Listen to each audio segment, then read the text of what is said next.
Hi Nisha's family, நான் உங்கள் நிஷா. நம்ம இன்றைக்கி பார்க்க போகிறது என்ன, ஆட்டுக்குடலை வீட்டில் எப்படி ஈஸியாக க்ளீன் பண்ணிவிட்டு கிரேவி எப்படி வைக்க போகிறதுனா இன்றைக்கி பார்க்க போகிறோம்.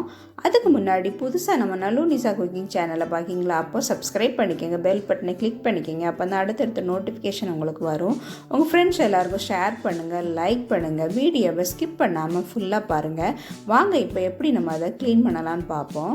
ஃபஸ்ட்டு நம்ம இப்படி குடலை எடுத்துக்கிடுவோம். எடுத்துகிட்டு கீழே உள்ள பார்ட்டை மட்டும் கட் பண்ணி எடுத்துக்கிடுவோம். கட் பண்ணி எடுத்துகிட்டு ஒரு பாத்திரத்தில் நல்லா சூடான வெந்நியை வச்சுக்கிடுவோம். வெந்நி வச்சுட்டு அந்த வெந்நியில் நம்ம குடலை உள்ள முக்கி ஒரு 3 நிமிஷத்துக்கு அப்படியே வச்சுருவோம். ரொம்ப நேரம் வைக்க வேணாம்.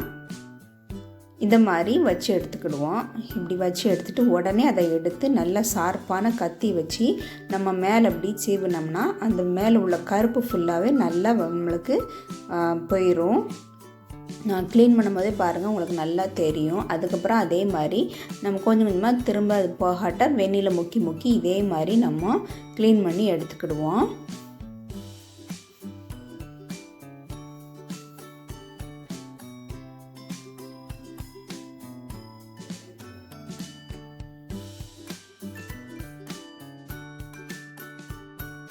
இப்போ ஃபுல்லாக நல்லா க்ளீன் பண்ணியாச்சு. இப்போ இதை ஒருக்கா வெந்நியில் முக்கிட்டு இதை பெரட்டி உள்ளே குட்டி குட்டி இதாக இருக்கும், அதை பிச்சு எடுத்துக்கிடுவோம். அந்த ஜவு மாதிரி இருக்கும், அதை ஃபுல்லாத்தையும் நல்லா பிச்சு எடுத்துக்கிடுவோம்.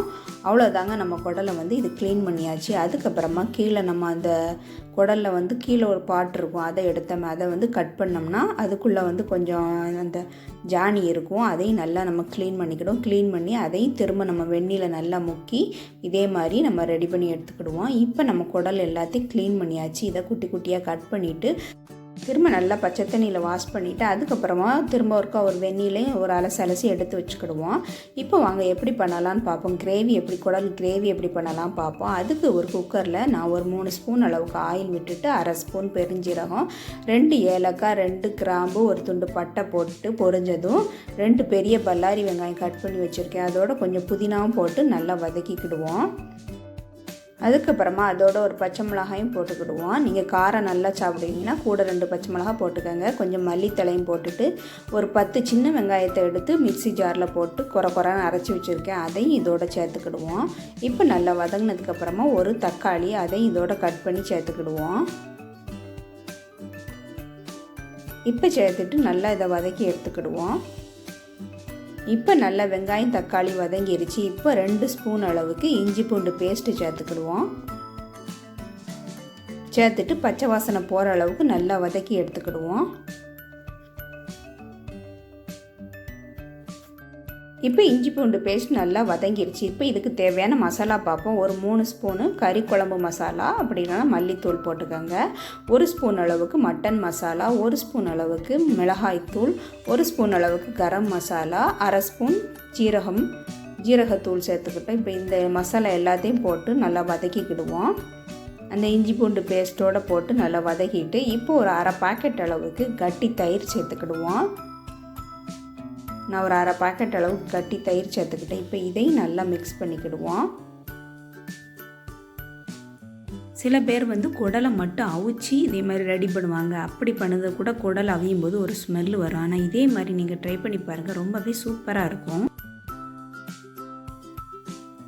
இப்போ நம்ம நல்லா தயிரை மிக்ஸ் பண்ணியாச்சு. இப்போ நம்ம க்ளீன் பண்ணி வச்சுருக்க குடலை அதோட சேர்த்துருவோம்.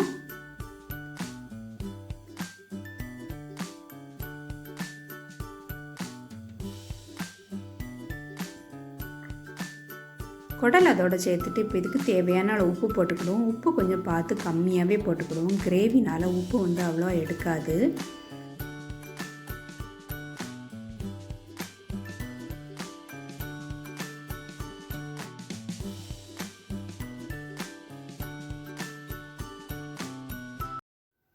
இப்போ இதுக்கு ஒரு 1.5 கப் அளவுக்கு தண்ணி வச்சுக்கிடுவோம். நம்ம தண்ணி கம்மியாக வச்சோம்னா நம்ம இது நல்லா வேக விடணும், அடி பிடிச்சிரும்.